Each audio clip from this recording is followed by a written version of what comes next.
ஆண்டவராகிய இயேசு கிறிஸ்துவின் நாமத்தினாலே உங்கள் யாவருக்கும் என் அன்பின் வாழ்த்துக்கள். இன்றைய கர்த்தருடைய வார்த்தை, ஏசாயா சொல்லுகிறான். வாங்கள் இன்றைய கர்த்தருடைய வார்த்தைக்குள்ளே போவோம்.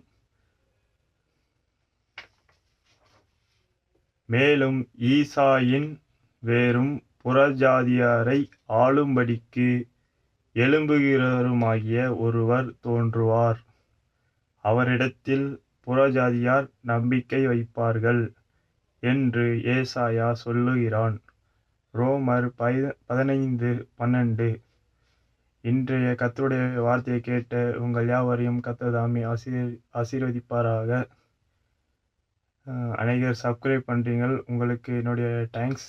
Please all people subscribe. Your support best.